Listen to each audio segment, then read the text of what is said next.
La ciudad de Minneapolis se ha convertido en epicentro de una nueva ola colectiva de indignación luego del asesinato por parte del Servicio de Inmigración y Control de Aduana de efectivos del ICE de dos ciudadanos estadounidenses, en este caso de René Nicole Wood y Alex Pretty. La comunidad de Minneapolis se ha unido en protesta para pues pedir de alguna manera el cese de la violencia en estos operativos. Nosotros sobre este tema conversamos hoy con Carolina Jiménez Sandoval. Ella es líder de la oficina en Washington para asuntos latinoamericanos de la GULA. Para hablar un poco, Carolina, en primer lugar, gracias por acompañarnos, conversar un poco, en primer lugar, cuál es el ambiente que se vive hoy día en Minneapolis en medio del miedo, del luto también y de las protestas. Creo que Minnesota ejemplariza realmente no solo el cansancio, sino el rechazo a las tácticas violentas que han venido empleando los oficiales migratorios en sus redadas y en la aplicación de las políticas antiinmigrantes de la segunda administración de Donald Trump. Desgraciadamente, estas tácticas no son nuevas, las habíamos visto por muchos años, principalmente en la frontera. Pero esos abusos y violaciones de derechos humanos que se habían visto en la frontera ahora se ven dentro de los Estados Unidos y de una manera muy generalizada. Y eso es probablemente lo que ha generado tanta indignación. Al punto, obviamente, que se ha escalado, y esto hay que decirlo, es tal vez muy nuevo y también muy preocupante, a que hayan ocurrido 2 asesinatos a manos de oficiales migratorios, como muy bien lo señalabas, René Wood y Alex Petri, y esto pues creo que es como una gota que derrama el vaso, el hecho de que 2 ciudadanos americanos, y digo esto con mucha responsabilidad, pero también con mucha preocupación, 2 personas blancas, ¿no? Porque la policía en Estados Unidos, los agentes federales, tienen también un récord de asesinatos contra ciudadanos norteamericanos, pero usualmente son ciudadanos afroamericanos.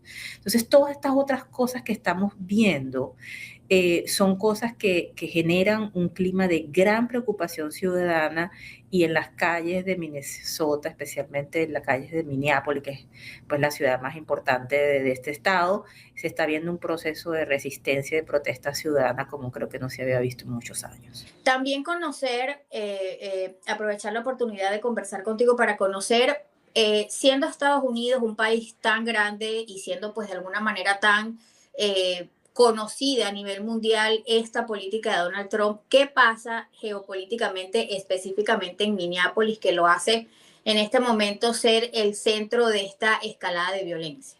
En diferentes estados y ciudades de Estados Unidos hay obviamente fuerzas de seguridad locales, la policía estatal, la policía local, etcétera.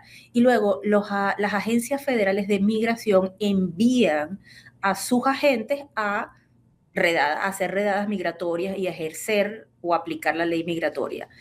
Lo que sucede en muchos casos es que en los estados donde hay autoridades republicanas, que es el partido del presidente, esas autoridades y esas fuerzas de seguridad locales cooperan con las autoridades migratorias, con ICE o ICE y otras fuerzas, o no cooperan. ¿Cuál ha sido el problema en Minneapolis o en Minnesota? Que tanto el gobernador como el alcalde son demócratas, o sea, son del partido opuesto al presidente, pero no solo son demócratas, sino que el gobernador fue el candidato a vicepresidente de Kamala Harris. Entonces son figuras muy importantes del Partido Demócrata. Entonces eso ha hecho también que el caso de Minnesota se eleve a la política nacional.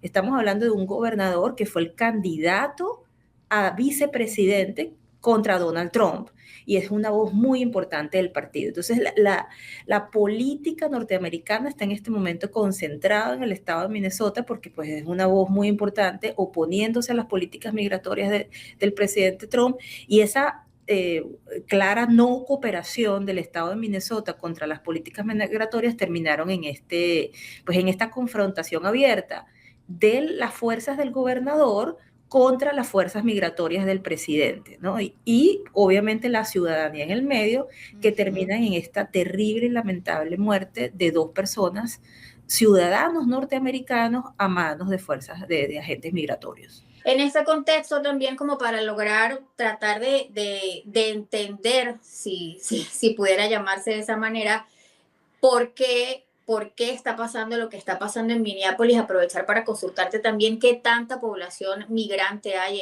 en este estado, en esta localidad de Estados Unidos. Aunque lamentablemente el fallecimiento de estas dos personas o el asesinato de estas dos personas por parte de los cuerpos de seguridad dan cuenta de que ya, a diferencia de lo que se entendía o se observaba en un principio en estas edades, ya pareciera ser que, pues, digamos, la población solo no es la población latina o la población migrante la que pudiera estar como en el foco de estos operativos, pero aprovechar también para conocer de tu parte qué tanta población migrante hay en Minneapolis. No es un estado que se caracteriza por una población latina tan grande como puede ser Texas o Florida, ¿no? O incluso New Jersey, etcétera. Pero estamos en un momento en que sí, efectivamente ya muchos estados de Estados Unidos tienen población latina, porque la población latinoamericana, o sea, la población migrante, o no migrante, la población hispana es la minoría más grande de Estados Unidos, por encima de la población afroamericana, ¿no? Entonces es una minoría muy importante. Inclusive los hispanos que son ciudadanos americanos hoy en día están siendo detenidos por los agentes federales migratorios. Entonces realmente se está volviendo casi una cacería de brujas más con perfilación racial que por perfilación migratoria propiamente dicha, ¿no? Y hay que recordar que una de las principales protestas que comenzaron en Minneapolis comenzaron justamente por un ataque de la patrulla de los agentes federales contra migrantes venezolanos, ¿no? Hay un migrante venezolano que fue herido por un tiro en la pierna y que fue luego llevado a un hospital, y esto encendió, ¿no? Empezaron varias protestas a raíz de este abuso, ¿no? De un disparo de agentes contra un migrante. Entonces sí hay una población migrante en Minnesota importante, aunque no es tan importante como otros estados fronterizos o como el estado de la Florida, que es el estado con una población hispana muy importante. Lo que pasa es que creo que insisto, no creo que lo que ha generado tanta indignación al punto de que el propio presidente Trump ha llamado a la deescalación, ha llamado a que se disminuyan los niveles de violencia, es que pues ha habido, ¿no?, asesinatos de ciudadanos norteamericanos, y eso cruza una línea muy importante, ¿no? O sea, no se trata ya solamente de las políticas anti-inmigrantes, sino también de la seguridad de los propios ciudadanos del país. Muchas gracias, Carolina. Ya para cerrar, también para entender también pues todo lo que sucede alrededor de esta política de gobierno, que realmente es lo que es, pues qué sucede con una persona luego de ser detenida en un operativo de estos, qué pasa con alguien que pues es aprendido por un funcionario del ICE en uno de estos operativos, de estas redadas de las que lamentablemente cada día hay más imágenes, más información en redes sociales.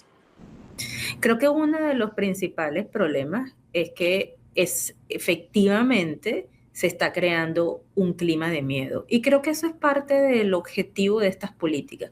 No es solamente detener, es hacer algo antes de detenerte, que es generar miedo en las comunidades inmigrantes, y creo que desgraciadamente es un objetivo que están logrando.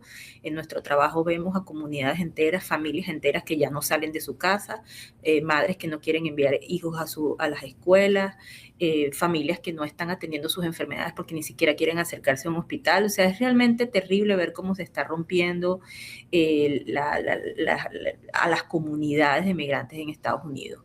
Ahora bien, ¿qué es lo que suele pasar? Y esta es una de nuestras más grandes preocupaciones.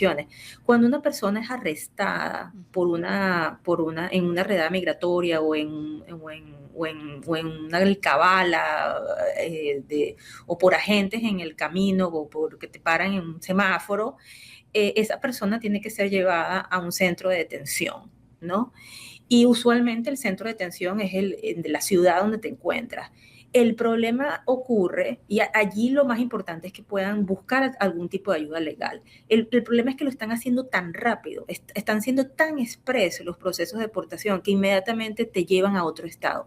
Y allí es donde se pierde mucho la posibilidad de ser defendido. Porque mientras estás en un centro de detención de tu propia ciudad, tienes más acceso a abogados, tienes más acceso a tus familiares que pueden generar una ayuda, ¿no? Pero cuando te trasladan a otra ciudad, que es lo que están haciendo, ahí sí se dispara el proceso de exportación y ya es mucho más difícil acceder a ayuda legal porque el proceso de deportación ya se dispara, ¿no? Ya empiezas ya entras al sistema y bueno, probablemente muy rápidamente te pueden poner en la fila para que entres a un vuelo de deportación a tu país de origen, ¿no? O tu país de destino, porque no todos son tu país de origen, también hay terceros países que están recibiendo no ciudadanos. Entonces, lo principal ante una situación de arresto es contar con números, teléfonos de posible ayuda legal. O sea, eso tiene que ser algo inmediato y desgraciadamente pues muchas personas entran en pánico y no logran hacer eso o no tienen la información a la mano de posible ayuda legal, pero es lo que más recomendamos en estos casos.